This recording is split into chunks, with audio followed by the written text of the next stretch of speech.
Hi,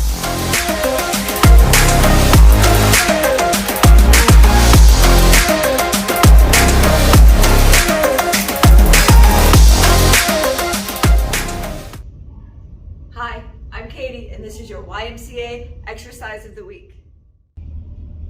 Thanks for joining me for another installment of Exercise of the Week. I love getting your feedback.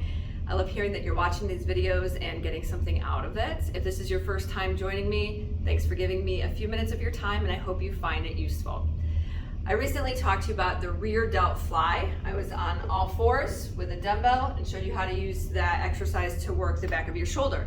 Today I'm going to show you how to do the same exercise with TRX straps, which we have available up here in the studio at Central, also at other branches. We also offer TRX classes, which are very useful. TRX uses your own body weight as resistance, and depending on your foot position, you can make it easier or harder. It's a little different than dumbbells because you're in a different position, so there's a bit of a learning curve. If you're used to the dumbbells being the resistance, you will find that the positions we use for TRX are sometimes different than what you're used to for traditional strength training. So for a rear delt fly, I'm going to be standing at an angle facing the straps. I want a fairly short strap. The straps lengthen and shorten. How short is going to depend on how high your anchor is. Up here, our anchors are a little bit lower than they are in our group exercise room. So in order to get that shorter length, I have to pull it up all the way. In a different room, if the anchors were higher, I might be able to get away with it at a mid-length, we call it. So I'm going to shorten these up. And the longer the strap, the longer your lever arm, the harder it is going to be to move your body. We're going to get both arms done at the same time, unlike we did with the dumbbell exercise.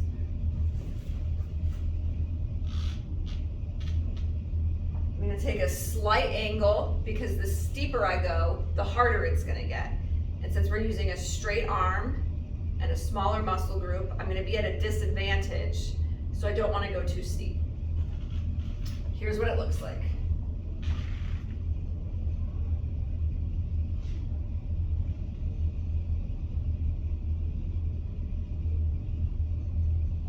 Okay, so notice the straps are always pulled tight. I don't come all the way up.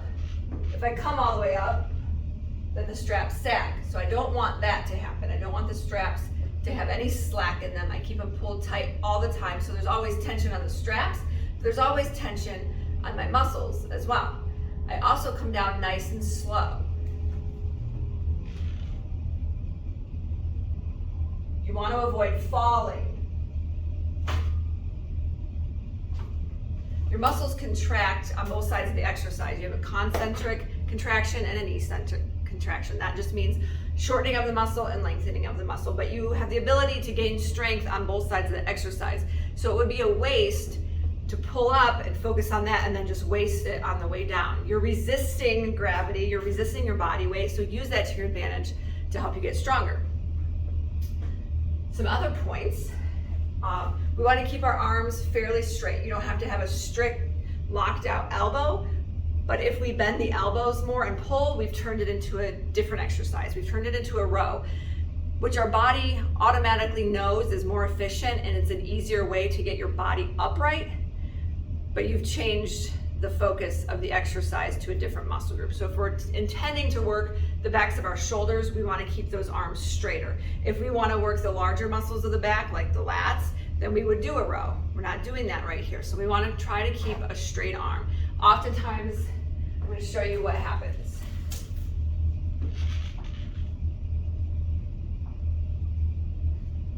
So people know their arms are supposed to be straight, but they're only straight at the start and the finish of the exercise. So you want to avoid this bending as you pull. Think about ripping something apart like this. Pull it open and come back in nice and slow. Takes a lot of practice, but I really think it's a valuable exercise. I think it's an important muscle group. It's often neglected. Since we're rounding forward a lot, doing typing, looking at our phones, we really want to open up the chest and strengthen the muscles of the back, tighten those up. So I would highly recommend giving this exercise a try. Let me know what you think. I'd love to hear your feedback. And if you have any ideas for some exercises that I could put in these videos that would be helpful to you, please don't hesitate to let me know. Thanks.